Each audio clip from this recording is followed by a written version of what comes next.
Hey everybody, welcome back. It is really weird not saying Sam his part, but I'm Melissa and excited to be here today for our women's panel. All of our viewers have been so excited for this. I'm so excited for this because I get to hang out with these lovely ladies. So I'll let you guys introduce yourself. Joanna, why don't you go ahead? Hey, I am Joanna Fisher. I grew up in the FLDS 17 years, so I've been out for almost 4. Actually, just over 4 this month. And I'm now a real estate agent here in Las Vegas. I love being here. Thank you for having me. Of course. And I'm Amanda Ray. Some of you may know me from the show Escaping Polygamy, and I also have a YouTube channel, Amanda Ray. You may have seen me on this channel before, too. Yes, we love collabing with Amanda. Any excuse to get to come have you over. It's always been really cool. It felt like a family reunion, even though we never met. I know, it really did. It really did. But I'm not from the FLDS, but I'm from a different polygamous group called the Kingston Clan. Well, it's more known as like Davis County Co-op, Kingston Clan. There's a lot of different names, but yeah, I guess you've been out for 4 years, but I just realized I came out 9 years ago. So It seems like you've been out longer, though, than 4 years, so that's cool. I get that a lot. People say that all the time, but... No. Mature. Trauma builds maturity, I guess. That is so true. Oh, we are so excited. Thank you, all of you who have left comments and questions for us. We're going to just pretty much keep this as a Q&A, and we'll probably just chat about things just to keep it really simple and kind of see where it goes. But I really appreciate everybody's questions. We have some really good questions. I'll probably let them start off with some of the questions that their viewers had, whether on Instagram or YouTube. And yeah, we'll just keep it like that. But I don't know. I don't even know where to start, honestly, with something like this because... We really just, a lot of people all the time I'm sure on your channel as well, Amanda. Everyone's always like, well, your whole channel gets to be about what it is from a woman's perspective. Yeah. So it's a little bit different for you. But a lot of the times people ask Sam, like, well, it's great hearing your story and all, but like, what was it like for women? And what is it like for, the women that have left? And what is it like for women that are still in there? Or like, how are they taught? Those different types of things. So we were just excited to be able to have 3 different perspectives, from the Kingston Clan, from the being raised FLDS, and then I was raised LDS, for anybody that doesn't know that. And then Sam and I just recently left the LDS church together. So how that was being raised in that. So it's going to be, it'll be fun to compare some of these things between 3 different groups instead of just 2 as well. I think we'll find a lot more similarities than we think. Even though it's completely different. I think so too. Especially I feel like being from Utah, like your groups were like the ones that broke off. Like people still practicing polygamy or the offshoot groups, Right. I feel like we're looked at so differently, and I was looked at as like almost normal. Yep. In Utah. Well, because I also did go to public school. I was allowed to go for 2 years, and the norm was Mormon. Everyone was Mormon. So I was definitely not the norm. But so for us though, the group that broke up was in 1935. When was your group? Actually, I don't remember. I think it was in 1800s. It was clear back when Wilford Woodruff came out with the manifesto. And that was the break for us. So, and then we went on, just with a different prophet all the way until now. And it's been generations. Whoa. For my group. I did not know that. But for us, Wilford Woodruff was really bad. Like, he's not even considered a prophet because he signed the manifesto. Mm-hmm. Yes. Yeah. So that's definitely still where the breakoff was, but someone had told me later that it was very interesting that like he still was like, I signed this manifesto, y'all hate me for it, but like I still don't think what you're doing is bad. For us, we were taught that that's when the breakoff was. Oh, really? For us, like, we didn't follow, that was the break in the church. That's what you were taught. Yes. Was Wilford Woodruff as the Wilford Woodruff was the fallen prophet. Oh, okay. Yes. See, that's probably more important than like when they actually stopped it. Like, who's the guy that... Yeah. Wait, so then does your church believe in, because in our church, I think I asked Sam this actually, but I don't remember what he said. Our church believed that the LDS church got the keys taken away. They were no longer the church of the Lord. And then my great grandpa, he got the keys when he went up into the mountain, and like God gave him the keys to the new church of God or whatever. Is that something similar to what you guys think? With us, I think that it's kind of the same thing. The prophet after Wilford Woodruff, I think it was either John Woolley or John Taylor. There's a Woolley. I have such a hard time keeping up with all this stuff because I blocked it out for such a long time. All the trauma. Yeah. But we just believe that God chose him to continue. He became the key holder and the mouthpiece for God, and he continued it on. Oh, okay. So kind of the same thing. It wasn't like a ceremony or went up in the mountain. It was like God just chose him to continue to lead his people. Okay, I'm curious now, did you hear about our group at all growing up? Not until I left, no. Really? Now, there's, an All-Redite group, the Kingstonites, Centennial, which is down there by my hometown. I met some Centennial. They're like a break-off, though, of FLDS, right? Yes. Okay, yeah. But there's so many now, and we were taught that we were the only one. Even the mainstream Mormon church was the wicked and abominable church. Wow. That is spoke about. Yeah, that's what we were taught too. Yeah, we were taught that you guys were terrible because you guys decided to throw away the true teachings of God. But it was really so the 10%, you guys were doing the consecration wrong and polygamy. Those are the two things that they were like, if you guys could have just kept those things, then you would have been the true church. But what did you guys hear about the FLDS? And the that you guys just weren't following modern revelation properly, and that you were breaking off from the true prophet. So in the LDS church, we're still very much taught that that we're the one true church, right? And all these other ones are offshoots. And the offshoots all happened because of the fact that people weren't willing to accept God's true prophet. So it was always more of a whatever the modern prophet says is the most important thing, and you're supposed to follow that revelation. So if he received from God, when Wilford Woodruff received from God that they're supposed to end polygamy, well, polygamy now should have been done because that was the Lord's will. So if you're breaking off, you're continuing to do that beyond when the Lord wants it, then you're not following God anymore. So y'all are just a little lost. Did they ever teach you, though, that you might still have to live polygamy in the afterlife? Absolutely. I can't stand that. No, it's very much it's still considered the celestial law because it's in D&C 132. Yeah. And it's still in the scripture even to this day, which every time I read it, it makes me feel all yucky inside. I can't read D&C 132 anymore. But so, it's still in there that it's still the celestial law, and we're taught that on the other side there will be polygamy.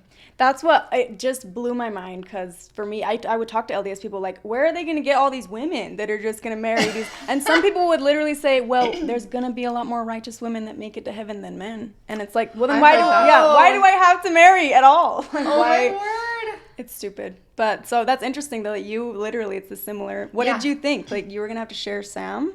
One day? So we were kind of taught that if you are married, basically there's going to be a lot of these, I don't even know if this sounds so silly coming out, but if I'm married to Sam, then he doesn't have to practice polygamy. It's not a required law, but it's something that can be. And so, growing up, I think I would have answered that question saying that, for all the women who didn't get married, the only way that the celestial kingdom is possible for them is to be married to a man. So they could end up in a polygamous relationship on the other side because they're going to need to marry a man to be able to get to the celestial kingdom. So it's more of a way of saving women, viewed as on the other side, the women who didn't have the opportunity here are going to have a chance because these men could have polygamous relationships in the celestial kingdom, so they can be you can be part of my world. Yeah.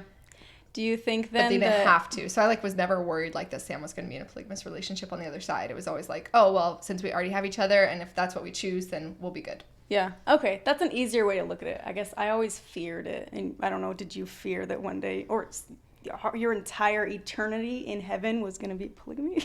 Yes. That was growing up. It was that way. I had 3 moms, and even you had to practice. Yes. Okay. You had to practice that on earth as well. So it wasn't a new thing that was going to happen in the life after. It was something we practiced now, and that was the only way to get to the celestial kingdom. Yeah. Was to live polygamy. Did you guys believe, so in our group, it was you had, for some reason, back in the day, when I was younger, they said 3 wives. You had to have 3, at least, to make it into celestial kingdom. There was never a limit. I think it was just if you have 2 or more, but then, the leaders, Warren at one time had 82, so. 82? Yes. What was the point of that? That's a good question. That's what everybody wants to know. If someone knows that, leave that in the comments for us, other than his sick desires. That's what's similar to our group. The leader had the most, 27. But it's why is it that it's almost a sign of status and power? The leader has to have the most, and then his men that do his bidding, they have the second most, and then that's really similar how it was with Warren. Yes. Warren had the most, and the people who had power definitely had the next most amount of wives. So I think what all of our groups have in common is that they put the women as less than, and the men was the one that gives you the keys to get into heaven, right? The men are the ones. Yes, you had to be married to get anything. And the thing was, is like, men can become gods, and I don't know if you were taught this, they can become gods and create their own world, but women, we move to his world. It's like, what about what I want? I was like, what if I want purple horses in my world? Yeah, why do I have to be in your world? Were you guys ever taught that, like, our job in the eternities was to have spiritual babies?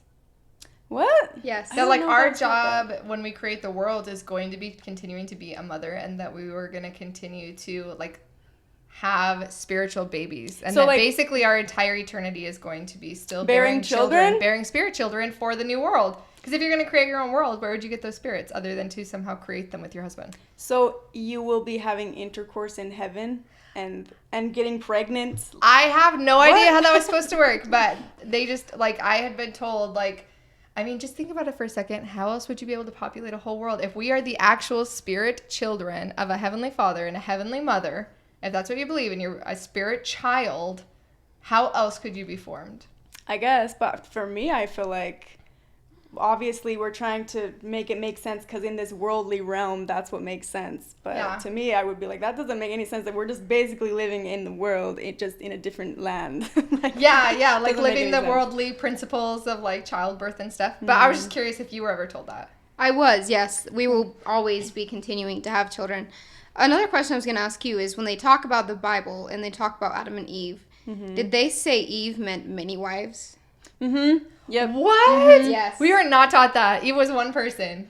So, but here's the thing, they didn't, like, get up on like, I don't remember anyone getting up on stage being like, so just so you know, I just remember when I would ask questions, they'd be like, well, Eve can be interpreted as many wives, and you think that, like, Adam and Eve just had a bunch of kids and they all married each other? No, it worked out to where there was multiple. So I think it kind of depended too on who you asked, but they also believe that Jesus Christ lived polygamy.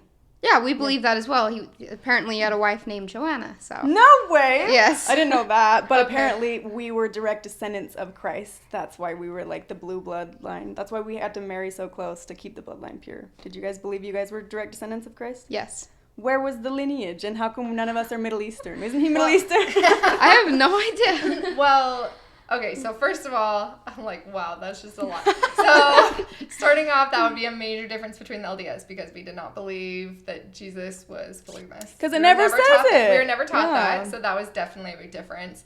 As far as us being, like, his lineage, when we receive our patriarchal blessing, we get the house of Israel that we came from, and all of the There's, like, just 12 tribes of Israel. The 12 tribes right? of Israel. Yeah, you get told in your patriarchal blessing, like, which one you're from, and if you, get your lineage back to Jerusalem. And then if you are from a different house, which obviously would be anybody who's not naturally from, can't actually be a descendant, then you get grafted in, like the olive tree. Yeah, I heard that as well. You get grafted in. So, like, anybody, like African Americans, because their lineage does not, if you go do their DNA, there's going to be no connection to Israel, right, to the 12 tribes. Why? And so then they get grafted in and adopted into one of the 12 tribes of Israel still.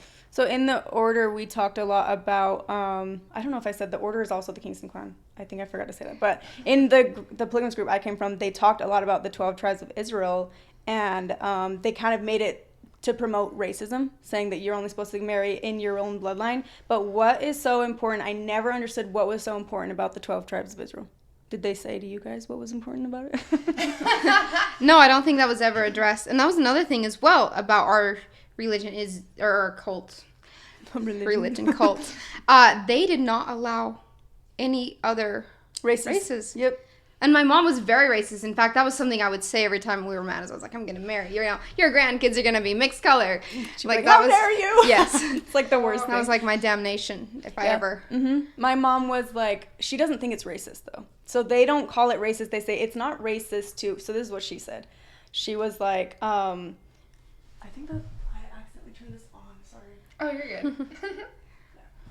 So my mom was basically like, you get to say that you're anti-polygamy. You get to say all of these things. Why do I not get to say that I'm anti same-sex marriages and I'm anti mixing your races? And I'm like, The difference is I'm saying I'm anti-oppression and you're saying you're for oppression. But they don't think it's racism. They really don't. No, they don't. And we believe they're still children of God. But what we were taught is that they will not receive the blessings of God until every white person has received them first.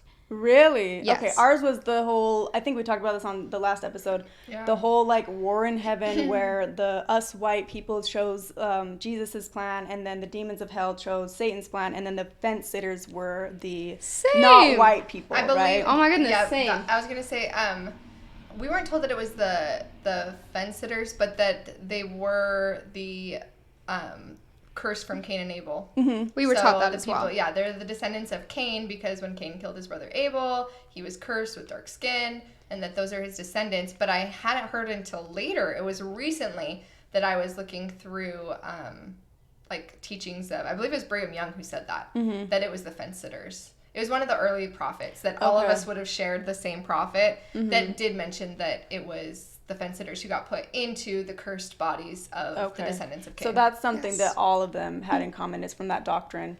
Yeah, but we weren't taught that, like, so me growing up personally, though, LDS, in the 90s and 2000s, like, that is not, we weren't taught, even the curse thing, like, it wasn't mentioned all the time. Every once in a while it's getting mentioned. The church has definitely shied away from that, because they started giving blacks the priesthood, in, I think, the 80s, 70s, 80s. So at that point, by the time I was born, like, blacks still had the priesthood. Everyone was able to go to the temple. Everything was still back. So there was, like, no racism left in the church in that way. And slowly over time, even though I heard about the marking, like, that was, skin color was the marking of Cain. When they taught I don't think now they teach it, like, at all anymore. Okay. So it's just a completely, like, in the past, that never happened. Yeah.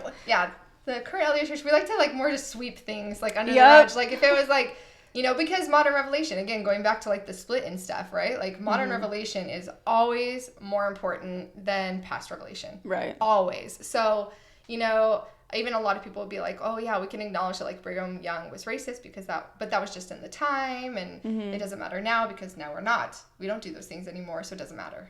Did you ever believe, so, like, with us, well, with me, I believed that we were the only ones that were going to get into the celestial kingdom. And that those ones, people who were not white, were going to be born on this earth, but this is what I was taught, they were going to go straight to hell afterwards.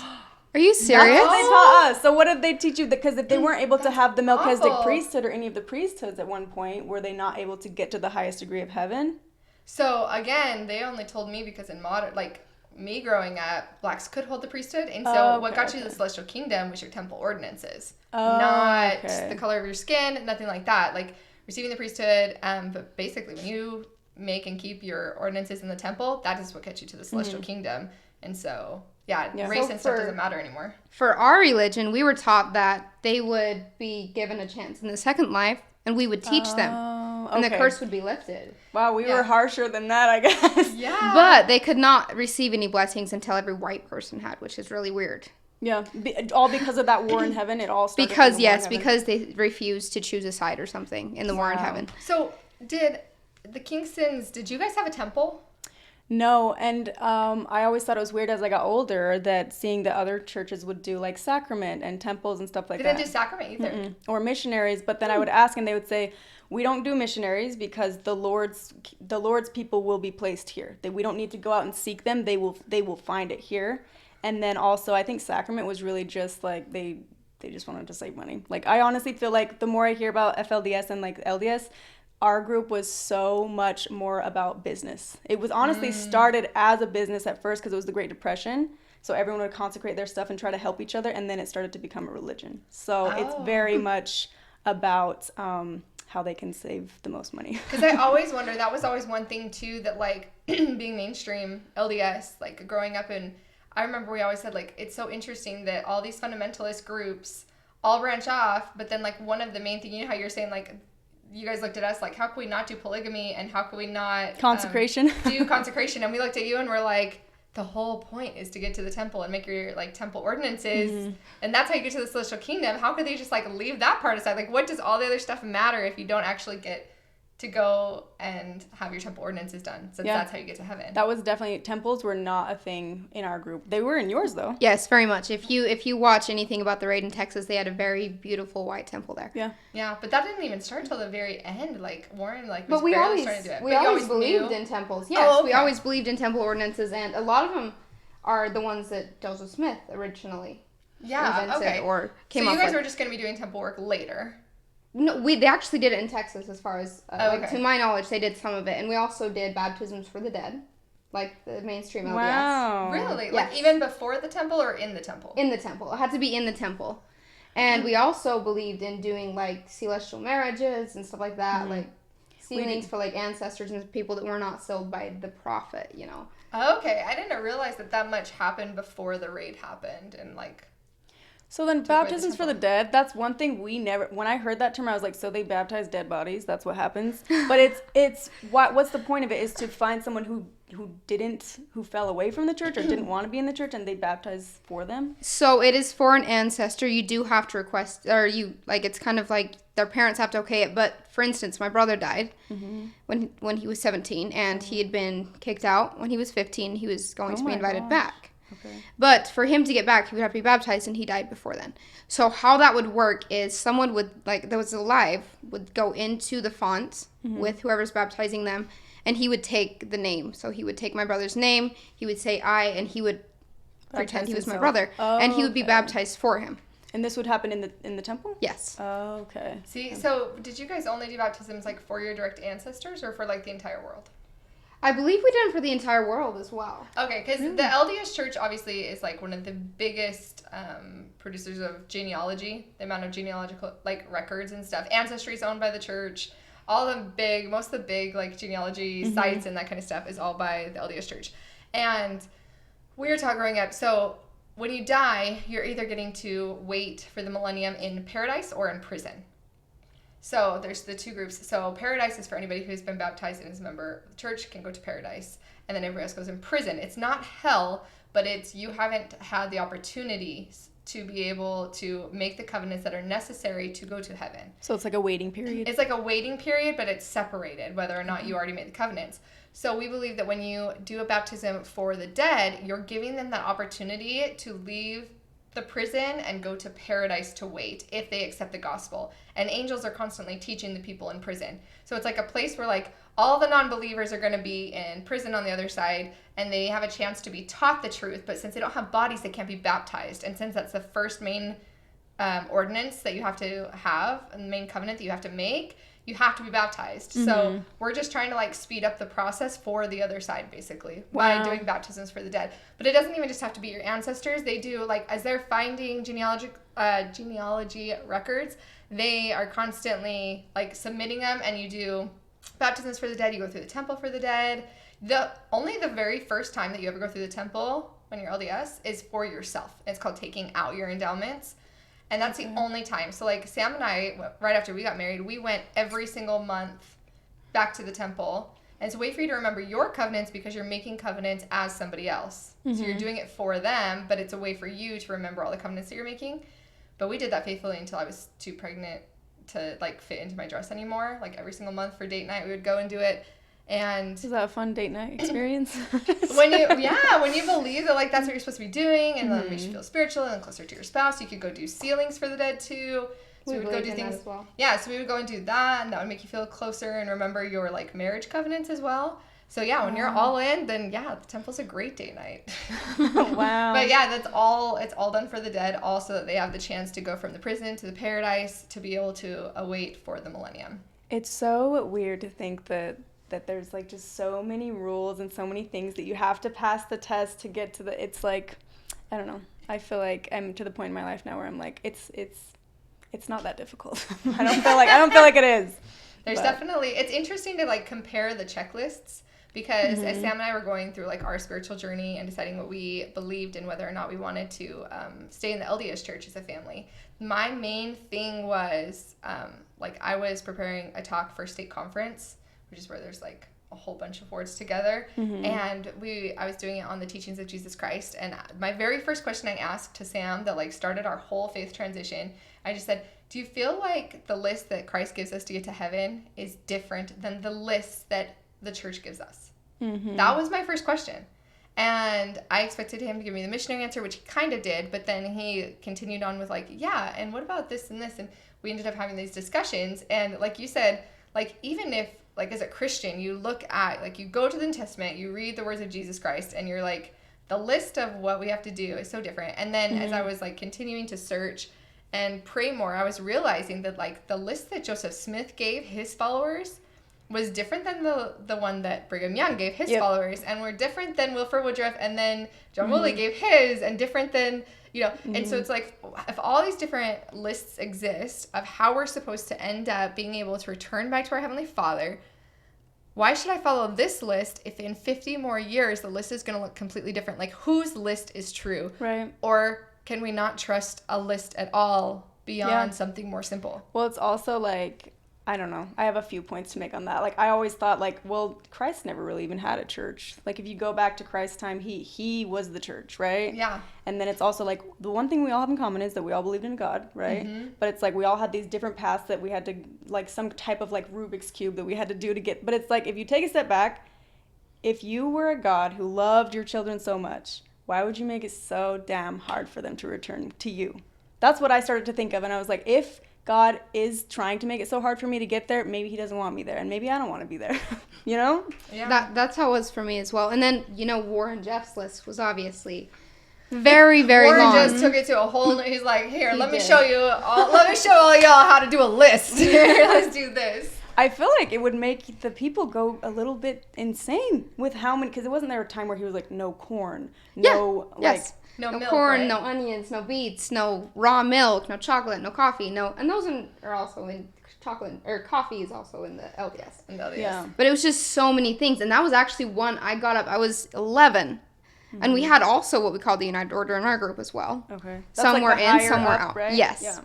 And we had to be rebaptized. I was actually baptized, I think, 3 times. Wow. So did they choose you from your family, like pluck you out of your family? You had to move somewhere else? Yes, they separated the members and non-members. Wow. But for me, I got up and walked out because I was like, I like chocolate. That's just a little weird. And I was a kid, and we lived close enough to the church. They were like, if you don't want to raise your hand and swear that you will keep these covenants, like, you're like, get up and leave. listen, I can do the dresses, I can do the no corn, but the chocolate is where I draw the line. Exactly. I would too. I'd be like, I'm out of here. So then did you go back home? Then I did. Really? I walked home, and I never returned to church after that. Wow. 11. My mom was really mad. Can you imagine having to leave your religion because of chocolate? Yeah, you're like, I just can't. I can't do it.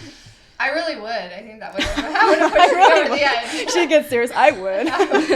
Just saying. Well, should we get into some questions? Oh, yeah. Our little banter about it all. Oh, goodness. Some of these there's so many good questions. We'll try to get through as many as we can. I know that's kind of like an introduction to how we're all connected, so that was really good. And like Amanda said, I feel like every time we all get together, it's always like home, and we just... That's kind of why I didn't like write questions, because I was like, I feel like we're just going to end up filming for way longer than... Because we have a lot to talk about. Yes. So much to talk about. Okay, I'm just going to start here. So, Hobby Geekman, are there any mental blocks that still hold you back from living life to the fullest based on your upbringing? Also, I just want to say you're all amazing, beautiful, strong, vulnerable women. Thank you for continuing to share your experiences with us. Oh, well, we've been out longer than you, right? Yeah. So what? For me, I think, like, I still find, you know, like, I mean, I don't say this a lot, but I actually joined the LDS church for about a month or 2. The period was very short. But the mental block for me, I think, is just trauma from, and I don't say this a lot, and I usually don't share it because it's hard to sell family in, but my stepdad got abusive at times. And there's a specific memory. I have sleep insomnia because of that memory. And I'm not going to share that because people have said he's changed and stuff. But yes, that is a mental block for me. And it's just, you know, every once in a while I just don't sleep because of that. Have you ever done therapy since leaving? I have, yes. What's your opinion on therapy? Therapy is good. I think that everybody that has trauma should be open to therapy. It doesn't mean it's for everyone, But I do believe that it helps if you are open to it. But you have to open your mind, because the first time I tried therapy, I was shut off. Yep. It's not going to help if it's making you more triggered, then yeah, you have to have an open mind to it for sure. Yes. Definitely. I did a lot of therapy. I think that's what made me realize that I did have those mental blocks. I was still living like an order member for like 7 years. Like I was still, you know how you have that voice in your head, and honestly, that voice in your head is how people talked at you when you were a kid. So a lot of the times I'll look at my journal entries from back, like even just a few years ago, and they're talking down to myself. They're like shaming myself, talking to me the way that they talked to me. And it wasn't until recently that I started realizing, like, I'm basing a lot of my decisions in my life off of this voice in my head that they created. So it took like years of therapy, and then I went through my divorce, and then I realized, like, wow, it's like so, like, I finally am learning who I am now, and that voice wasn't even me. And it sucks because it's like I brought it with me, even though I like fought so hard to get out of the cult. I was still shaming myself for saying a cuss or just stupid little things. And then even believing like, oh no, like what, like I have to know what happens when we die because that's how I was raised. So I would let that like fear control my life. But finally, like I can say like maybe a year now, I've been at least aware of that stuff. I think the awareness is probably like one of the toughest parts, but once you get to that, then it's like you're able to like unpack it a little bit more. I'd say the biggest mental block for me is feeling like it sounds funny to say, but feeling like I knew everything.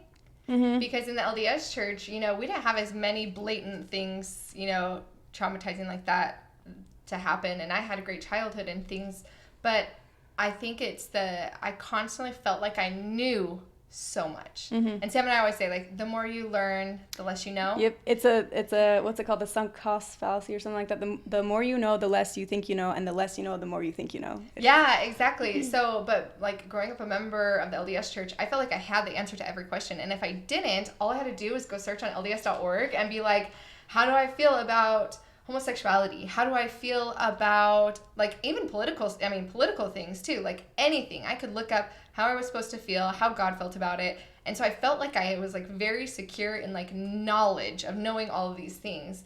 And so I'd say the biggest like mental block for me since leaving the LDS church has been taking a step back and trying to think on almost every single issue in our lives. Like Sam and I step back and we're like, okay, do we feel this way because this is what we were taught that God feels, or how the LDS church feels, or is this how I feel as a person?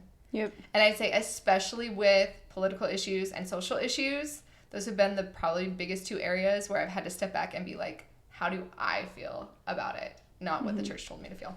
And that's such a scary thing, because I think we all went through that, where you have to break it down, and then you're afraid of yourself because you don't know who you are anymore, because that was the like shelter of yourself. No, it was your identity, literally. And that's another thing for me is like now everything has to have a reason for me. Like somebody does something, I'm like, why'd you do that? Because everything had a reason. And it was a lie. Yep. Everything was a lie. So I'm like, okay, if there's not solid evidence behind something, I'm not going to trust it. And a lot of times I do miss out on a lot of opportunities and a lot of good things that could be good because I look for the negative in a lot of things because of that, like, fear of being lied to. Yep. I think that's why I've never joined or found a religion that I like, because I'm like, well, I don't believe it.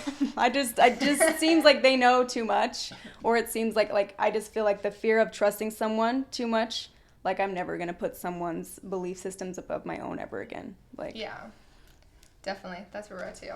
Okay. Next one, were there specific rules that made you feel less worthy as and because you are a woman? I had this question. And did you struggle with certain gender roles? Did you talk about it with someone, and how did they react? We'll just leave it at that part because it kind of goes on a little bit. But I think we probably have similar ones. I'm curious to know yours because you guys were more like modern, but you definitely, well, this is from my perspective being a Utahian, right? Women had their roles and men had their roles. Oh yeah. Did that make you feel belittled, or did you like that? So it's interesting. That's definitely one of the things that I have to take a step back from now and be like, did I love it because that's all I ever knew? And we were always taught it in a way that was very like that there was more purpose to it, and it was never, I feel like a lot of those type of things, I was never told, well, that's just the way it is, or that's the way that God wants. It was more of a privilege to yeah, have those roles. Yeah, it was a privilege, and there were, like, real reasons, and if you just, like, I feel like there was so much reasoning behind it that I never felt like it was actually, like, the church's influence, and now when I look back, I'm like, okay, maybe, like, there were definitely some things that were, so, I mean, they kind of have continued to change and morph a little bit. I'd say that's probably one of the biggest differences between the groups, is that the LDS Church has continued to, like, make changes as their social changes. So, like, when I was really young and, like, first started Young Women's, you know, it was still very much, like, you needed to be a stay-at-home mom and how important that was. But they didn't ever say, like, you have to be a stay-at-home mom or else you're going to hell. It was, look at how important, and motherhood is your divine nature. And it was always from a very loving aspect to make you feel like, well, that's what God wants for me, but there's these beautiful reasons, and I'm so privileged to get to be a woman, to be able to do these things. So it was always from, like, a definitely, like, loving, emotional direction, not out of a fear-based, I'd feel like. But then even since then, like, then more women started working outside the home. And I remember the shift happening where instead of, like, being more straightforward about how important it was to be at home, now they were shifting it to, like, if you have the privilege to stay at home, you should take advantage of it. Oh, that makes sense. So as a way to try to not shame or make people feel guilty if they couldn't, or if they had a mom that was working, they would try to make the girls not feel bad about that.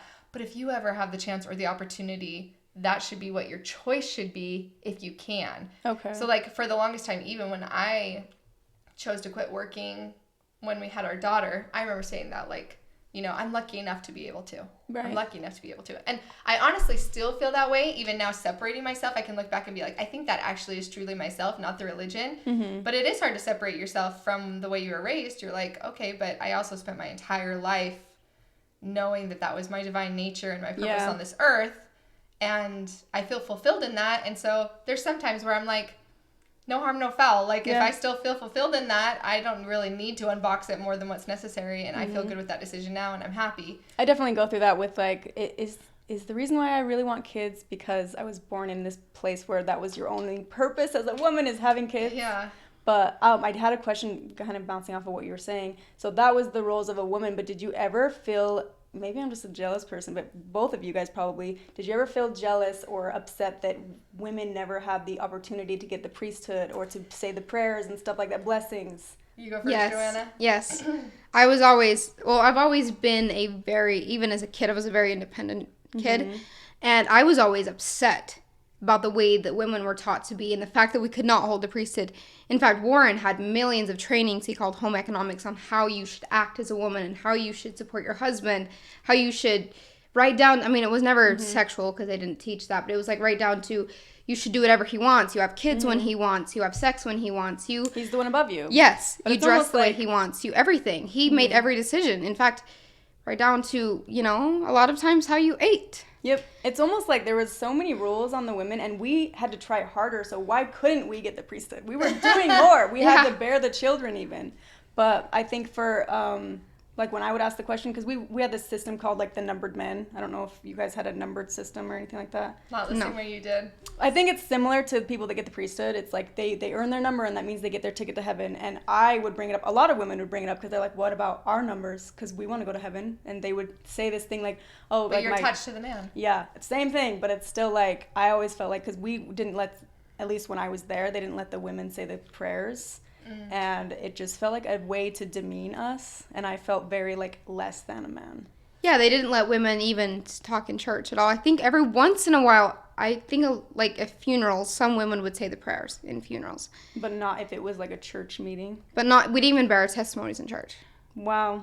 And in the LDS, the LDS is much more progressive. Again, they've definitely changed. They like continue to change with social issues. So women can speak in church.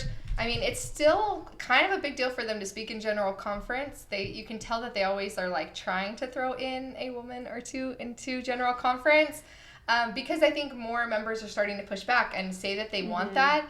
And the current LDS church tries to walk this line of like keeping it the way it's supposed to be and also making sure their members are happy with it. And so it's one of those that like you see them like trying and then sometimes they like will fall short. Like, you know, even after I think it was this last general conference, I had seen someone on Facebook be like, that whole session they didn't have a single girl.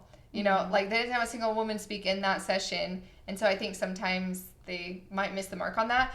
I actually went kind of the opposite way growing up, where like I wasn't bothered by it. I took the answer they gave me and I ran with it. Really? So we have the blessings of the priesthood without having to hold the authority of it. So we don't have that responsibility, but we receive access to all the same blessings. So as long as I married a priesthood holding man, it was as if I had, like, the priesthood kind of belonged to the home. And I had a constant, easy access to it. And so because they worded it like that, for me mentally, like, I was kind of okay with that. I was like, they all have different, like, we as men and women have different roles, and the men have theirs, and they have these responsibilities, and the women have theirs, and these are their responsibilities. So I felt like it was more like, God's up here and he says, these are all the roles I need filled. These ones I'm going to have the men do. These ones I'm going to have the women do. They're not necessarily like more important one than the other. The priesthood, I feel like growing up for me, they always made it seem like those weren't really more important roles. They were just different. Okay. And so because it was spun that way to me, I never felt like it was that big of a deal.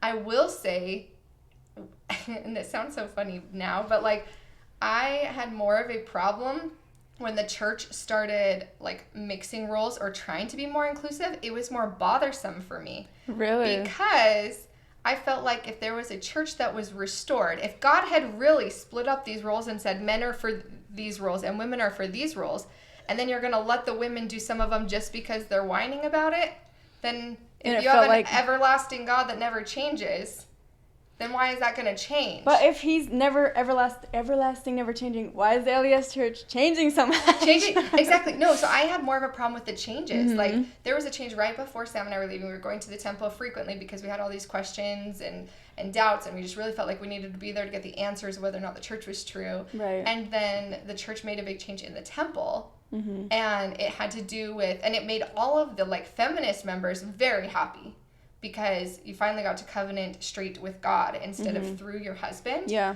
And that's a big step, and which I still think is awesome, by the way. Like, I think it's great that the church is progressing to be more inclusive of women. Like, that's how it should have always been. For me, though, personally, I felt like I've been defending my whole life these gender roles. Like, they had convinced me. And I felt so sure that this is what the men were supposed to do, this is what the women were, and I defended that. And if now you're going to say it no longer works like that, then how can I trust what you're going to change on me? Yeah. How can I trust the list again? Yep. And so a lot of people, it's been helpful for them to change. For me, it actually hurt my testimony more to see them change in those things than what it helped. I think too, because it's like there's these, they kind of breed, kind of like the order, we breed these people that are kind of robotic. Like, these are the rules, and we like the stability, and then as soon as something changes, it's like, wait, what? Where's the stability in this? No, it was the same way for me as well. Like, even if changes were good or bad, a lot of them were just bad because Warren went downhill with all the control and everything. But anytime there was changes, I was like, okay, the Word of God never changes. They teach that repeatedly. What the hell is going on? Yep. Yeah. Definitely. So, no, it's definitely, I think that the LDS Church right now, they're losing a lot of members, and I think they're kind of shooting themselves in the foot a little bit. Like, they are towing a really, really hard line. I do not envy them at all, because they are trying to stick with this, like, restoration model, and it's hard to stick with the restoration model and change for the future at the same time and be able to keep people happy. And it's going to be really interesting to see what changes they end up making. You know, right. Like, I've talked to family before, and I'm like, have you ever thought of, like, what change would be too much for you to take? And I remember, where's the line? Yeah, like, where's the line of, like, okay, if they allow women to have the priesthood, okay, there's going to be a lot of women that are happy, progressive women that are happy, but how many women who spent their entire lives believing and supporting that, no, we have access to it, and that's our divine nature and our purpose. How many people are not going to be happy about that? You know, so there's so many things like that I'm like, it's going to be interesting to see where the church goes, and I don't know if they can win either way, because whether they stay more traditional or they go more progressive, they're always going to make somebody unhappy. Like, you can't keep everyone happy like that. Yeah. So, ready for the next question? Yes. No, we're like 2 questions in. I know. 45 minutes. I know. Okay.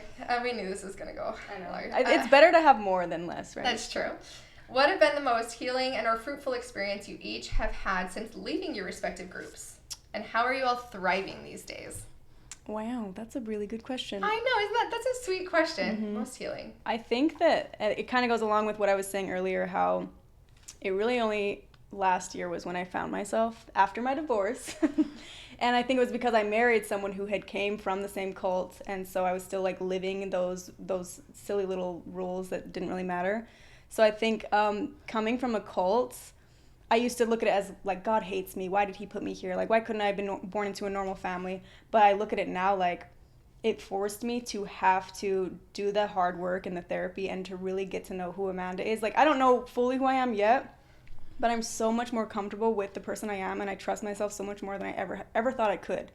And that I don't think would have happened if I didn't get into this really scary situation. So I guess finding the silver lining in that, and like, I mean, it's easy to like look at the bad and like feel bad for myself and like be a victim my whole life, but going through therapy and being able to, after my divorce, I was the one that filed. I was the one that finally was like, I'm going to put myself first. Like my whole life I was taught to put everyone else first, but for once in my life, I'm going to put myself first and see where that takes me. And so I'm happy that I'm 26. It took me a long time, but I finally was able to get to this point. And I think it was because, I mean, I don't want to say it's because I came from the order, but it was because I finally, you know, when you left, you had to make those decisions for yourself. And then it kind of creates that habit that, what did I do last time I was in this crisis? Well, I listened to myself and I got myself out. Yeah. So it's like, it creates this trust with yourself. And that's my 100% like, the thing that's made me the most happiest in my entire life. That's awesome. And 26 is still so young. That's what I keep thinking. I'm like, I think I need to remember, really like, my mom is like how old and she still doesn't know who she is, so I need to be like, you know, you figured it out. So yeah, if it makes you feel any better, I know a lot of people who are never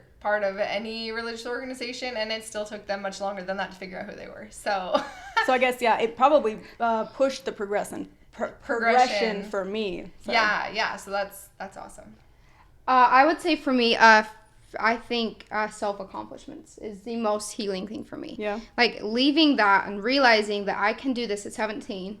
And I left with a boy, and we lived together. We split rent, but I always covered my car payment. I always covered my bills, and I always covered my own rent. Like I was very strict on that. Even when he was like, I can help, I was like, no, because I needed that. Mm-hmm. I need to know that like I can take care of that little kid inside of me, no matter what.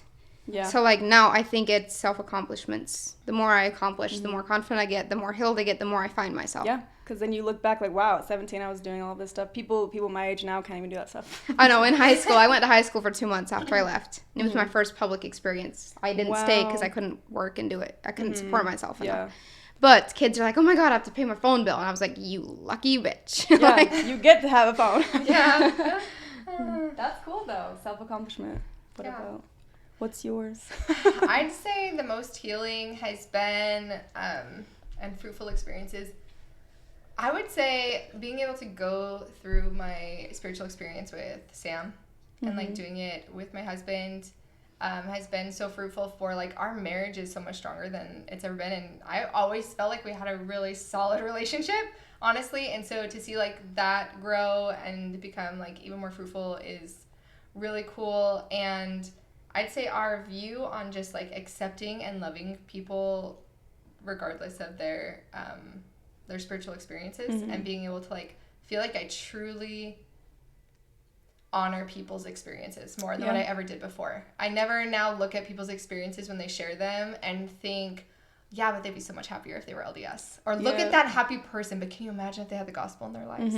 Or look at that, oh yeah, I understand they had that experience, but that couldn't have been the Spirit exactly. So like, what if they had the Spirit? Like, there's always that sense of like, somehow I could make their life better with something I knew. And instead just like loving people for who they are and where they are has like brought so much more peace and joy, I think, to Sam and me. I feel like that I kind of went through the same thing with like this finally finding myself loving myself. It's weird. The more you love yourself, the more you can love the world. It's such a weird thing. So now when people are like negative and mean to me, I just know that they're probably negative and mean to themselves because it really is, it's a reflection of yourself. That's so true. I think that anytime someone reacts to you, it's like you cannot recognize something in someone unless you have it in yourself. I believe that. So if someone comes at you, they're reacting to themselves, not you. Exactly. It took me a long time to figure that out. I was like, wow, that person's so mean. Yeah. I don't know if this goes along with thriving too, and you'll have to tell me if you guys feel the same. I feel like now Sam and I are so much more open to, like, general knowledge. Like, scientific knowledge has been, like, exciting in our lives. And, like, our daughter asks all these questions, and we go and we can find the answers. And, like, I don't have to try to, like, skirt around things anymore. And I can search for, like, things that actually have just regular truth without having to look at it through a certain worldview. Right. Because do you think before, like, maybe when you looked at science, it was more like suggestion? oh my gosh, yeah. Perfect example is dinosaurs. Oh, right? yeah. Like, when they're like, oh, dinosaurs were 1.6 billion years ago. And I was like, I always had in my head, oh, they'll find out someday that timeline was wrong. Or, yeah, they probably just haven't figured out the method and their days are off. Or God created the world and maybe it was billions of years. Or maybe it was this, like, different than our time is now.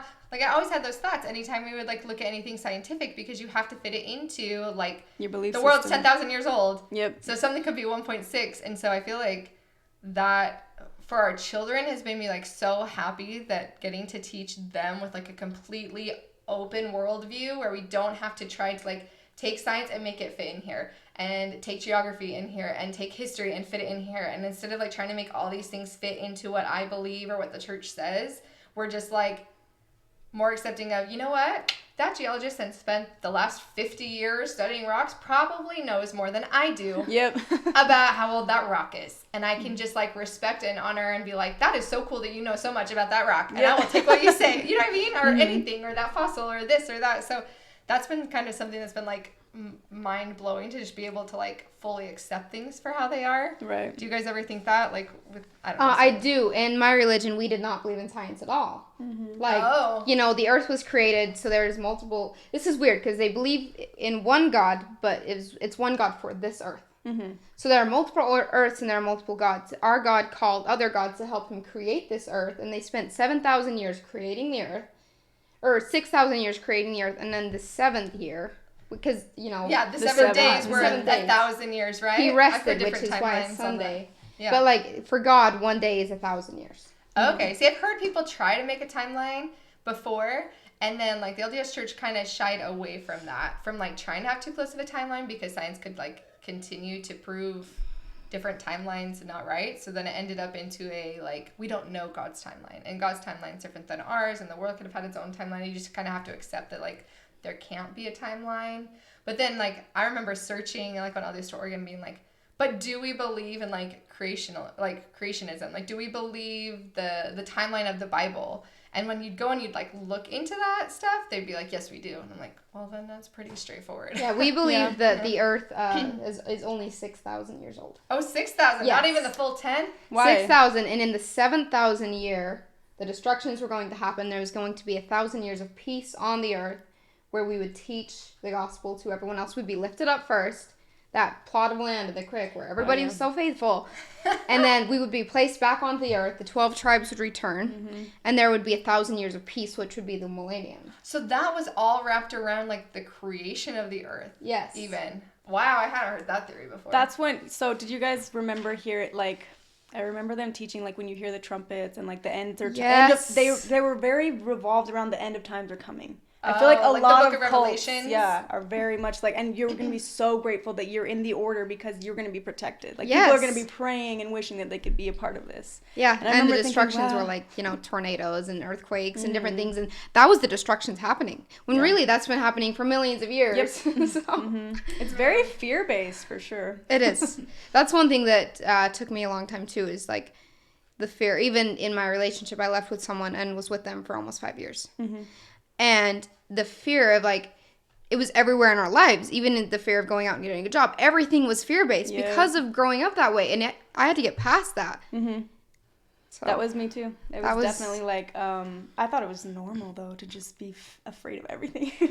You're in flight mode, and you actually, your brain cannot mature. In survival. And, I think that's why I didn't know myself for so long, because I was in survival mode, because that's what we were raised in, so that was what was normal. And then to finally get out of survival mode and heal, then you're like, wow, why have I been living like that? Yeah, now it's like I feel like I could pick up and move to Florida if I wanted to tomorrow and figure it out. I did that. I moved to Vegas and I quit my salary job, moved to Vegas, got my real estate license, and I'm like, no matter what, I'll figure it out. Yeah. And I have that knowledge that I can do it no matter what. Whereas before it was like, what if all these things happen? What if I don't make enough money? What if I can't feed myself? You know what? Who cares? I'll figure it out. There's always ways to make money. I got to the point where I'm like, what if I die tomorrow? Like, just live your life. If you live your life in fear, you're not living at all. So. You're not. Absolutely. So excited for this. Oh, my favorite YouTube ladies. My question is, what do you feel it would take for the women to leave the cult and take their children with them? Oh, that's such a hard question.